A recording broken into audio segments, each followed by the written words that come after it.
Alors, bonjour à tous. Voilà, donc la remise en forme d'un VTR 1000F. Et il y a du boulot. Alors donc, c'est Honda VTR 1000F. 76 500 km, dont 45 000 avec moi, même plus d'ailleurs. Et donc j'ai commencé à la démonter. Euh, ouais, ouais, je vais mettre environ 1000 ou 1500 balles de pièces. Euh, Là, elle est suspendue. Et en fait, voilà, c'était une petite vidéo pour montrer, j'en ferai peut-être d'autres, pour montrer l'évolution des travaux. Donc là, j'ai commencé à démonter donc la roue avant, les tubes de fourche, les étriers. Là, ils pendouillent encore ici là, mais en fait, ils sont déjà démontés, découplés. Je vais changer les joints de piston, les pistons. Et les étriers, là, sont chez un mec qui a un bac à ultrasons pour les nettoyer vraiment en profondeur.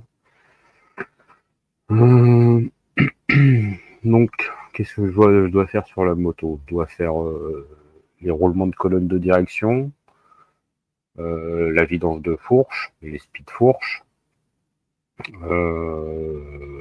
les étriers à refaire entièrement, les disques de frein avant à changer.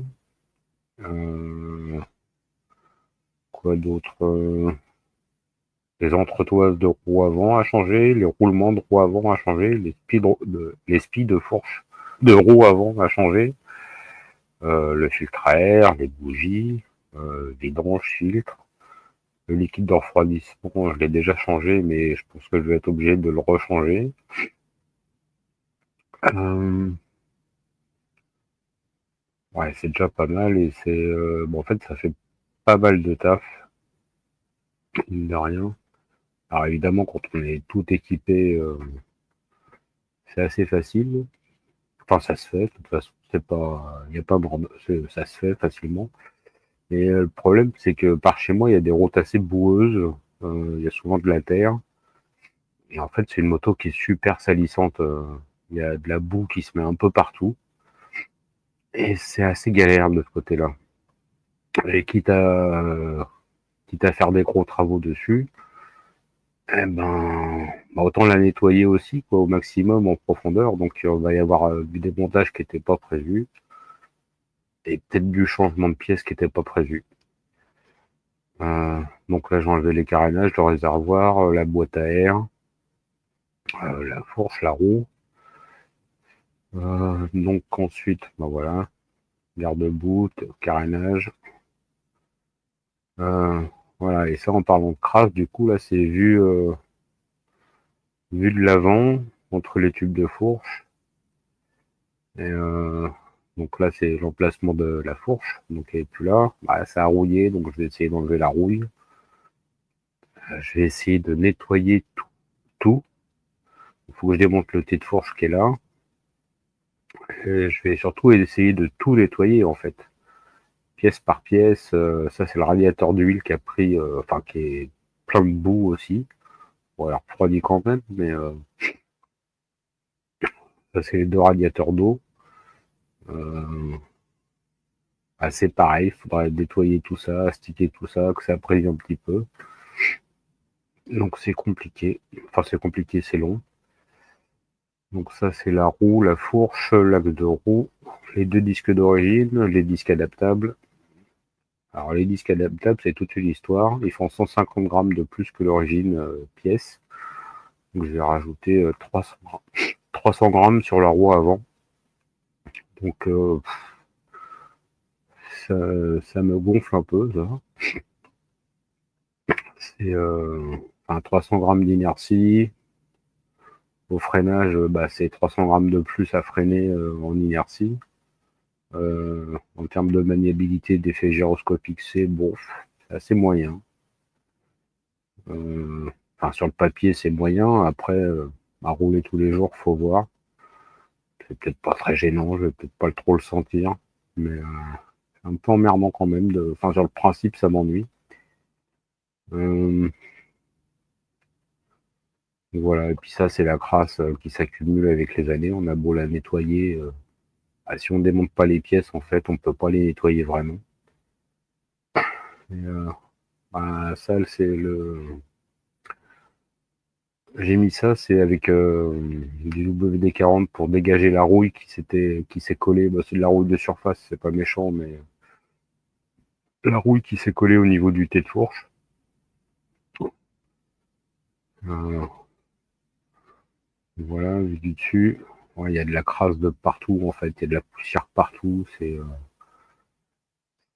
chiant. Alors, c'est la foire fouilloudurite. Il y en a partout. Il y a un circuit de. Je sais pas pourquoi le circuit de refroidissement passe par les cuves de carbu, a priori, pour réchauffer le carbu. C'est très curieux. Donc, il y a beaucoup de durite. Et ça, c'est vu du dessus, sous la boîte à air. Et c'est gras. C'est gras et il y a la poussière qui s'est collée partout. Donc, il faut nettoyer tout ça. On aperçoit la, la biellette d'un des carbus, du carbu avant. Ah oui, il y a aussi, là, on aperçoit ici, tondeur de chef de distrib du cylindre avant, que je vais changer aussi. Donc, il y en a deux. Hop, on passe un peu plus loin.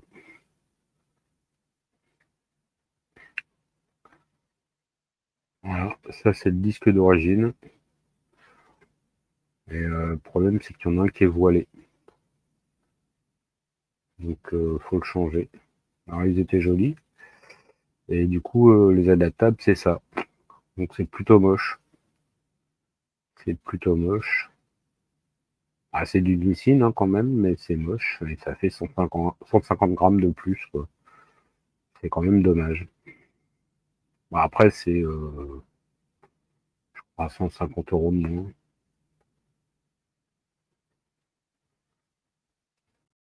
Alors ça, c'est c'est le tableau des disques, de la compatibilité des disques adaptables Nissin. Donc ça va sur les CB400N, ce qui m'étonne beaucoup. Bah, ça m'étonnerait ça. Il faudrait que je vérifie parce que j'en ai un en plus. Donc ouais, ça m'étonnerait. Ah, donc ça va sur du VFR, du Hornet, du donc VTR 1000, du Varadero, du Goldwing. Alors ce qui est marrant, c'est que ce disque adaptable s'adapte à tout ça. Et par contre, quand on va chez Honda, bah, c'est une référence par disque. Le disque droite et le disque gauche sont pas la même référence, curieusement. Et le problème, c'est qu'ils font 385 € pièce. Eh, ça fait un petit billet.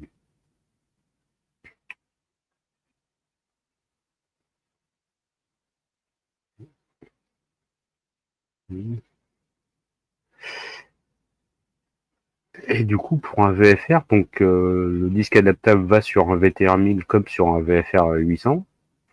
Donc on pourrait penser que c'est le même disque. Eh bien non, c'est encore d'autres références chez Honda. Alors j'imagine que c'est surtout la couleur de la frette qui change. Parce que si l'adaptable va sur un VTR et sur un VFR, le diamètre c'est le même, l'épaisseur c'est le même, c'est la même. Le déport entre la fixation et la piste, c'est les mêmes. Et ce qui est marrant, c'est que du coup, c'est censé être le même disque, quasiment. Et il y a quand même 50 balles d'écart. Alors, moi, le disque avant gauche, c'est celui qui est voilé, qui n'est pas disponible pour le VTR, mais qui est disponible pour le VFR. Là, j'ai toujours. Et Honda n'a pas su m'expliquer le pourquoi du comment il y avait deux disques différents. C'est. Alors, enfin, moi, s'il y a un truc qui est différent, c'est les perçages dans la piste. Ça va être. Alors, en fait, là, il y a un sens dans les trous. Ça, c'est le disque avant droite. Donc, en fait, il y a un sens pour les trous. Bon, après, est-ce que ça change grand-chose en roulant, que ce soit dans un sens ou dans l'autre, j'en sais rien du tout.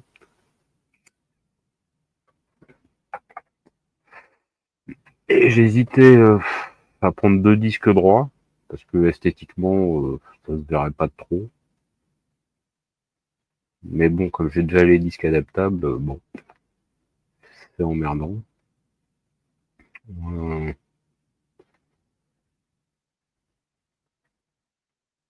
ouais, voilà, c'est un truc, c'est un peu curieux, quoi, mais bon. Les disques adaptables, c'est 500 et quelques euros les deux. Bah là, on passe tout de suite à 750 les deux. Donc c'est quand même un tarif, quoi.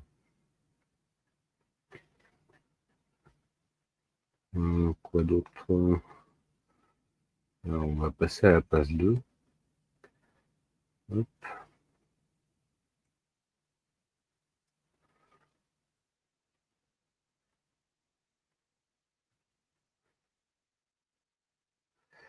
Euh, donc voilà, j'ai commencé la roue avant. Alors du coup, ça c'est les roulements qui commencent à rouiller ici, à l'extérieur là. Bon, ça tourne librement. Mais enfin, ce qui est marrant, c'est que quand j'ai vu ça, je me suis dit que bah, ça a été monté à sec. Il n'y a pas un peu de graisse, c'est hyper. Et puis pour que ça roule, c'est qu'il n'y a pas eu de graisse, quoi. Enfin, bah, le vendeur me dit que si, quand ils les ont changés, il y a eu de la graisse. Bon, bah ok, moi je peux bien, mais j'ai un doute. Donc je les change par acquis de conscience, et puis ça évitera d'abîmer. Bon, après, ça tourne librement, c'est pas le problème, mais quitte à faire les choses, autant les faire correctement. Alors du coup, j'ai démonté entièrement la roue, les, euh, les roulements, l'entretoise au milieu, tout ça. Cette partie-là, je l'ai poncée entièrement, enfin poncée, nettoyée à la paille de fer, à la laine de fer. Voilà. Et le problème, c'est que sur cette moto, quand je l'ai achetée, la roue était défoncée. Ah, les éclats, enfin la peinture était. J'ai commencé à nettoyer les tubes de fourche aussi là ici. Ouais, la roue était complètement défoncée. Enfin, il y a des éclats de peinture partout, quoi. Donc voilà, ça c'est l'autre côté. Enfin voilà, ça ressemble à rien, quoi. C'est vraiment. Du coup, j'ai acheté une bombe de peinture noire, du vernis. Je me suis bricolage. Bon, c'est pas terrible, mais de loin, ça aura un peu plus d'allure quand même. Et du coup, j'ai poncé. Alors, je l'ai pas poncé à blanc. Euh, Enfin, j'ai fait ça en un quart d'heure, 20 minutes, quoi. On verra ce que ça donne. Ça tiendra pas.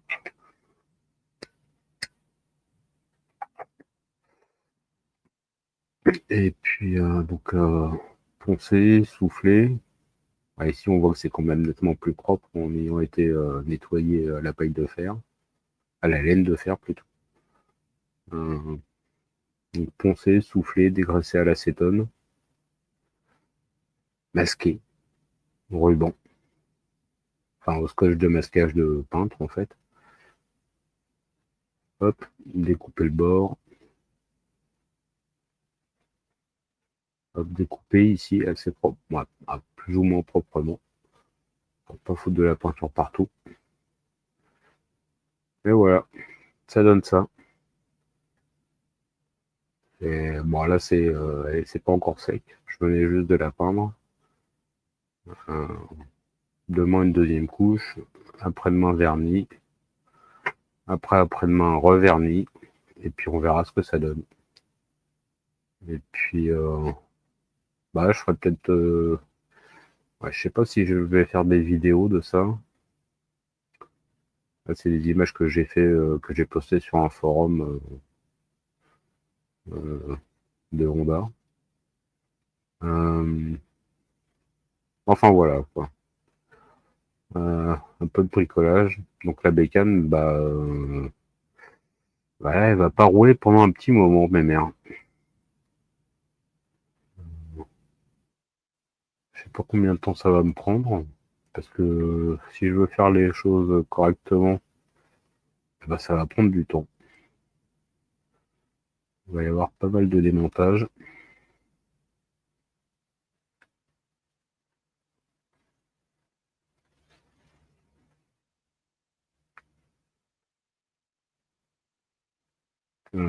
Ah oui, il faut que je fasse aussi que je contrôle le jeu aux soupapes. Donc je démonte les couvre-culasses.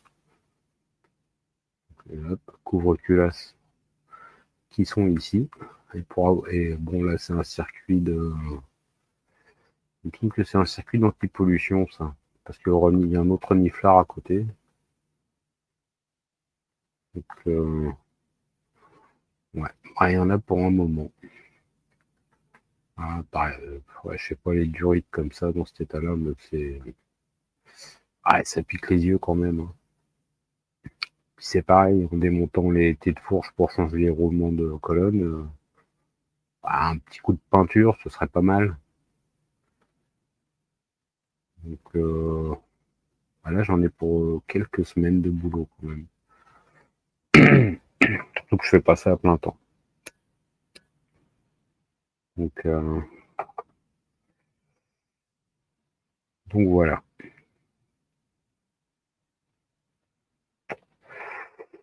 Bah, ce sera tout pour cette première vidéo enregistrée. À plus.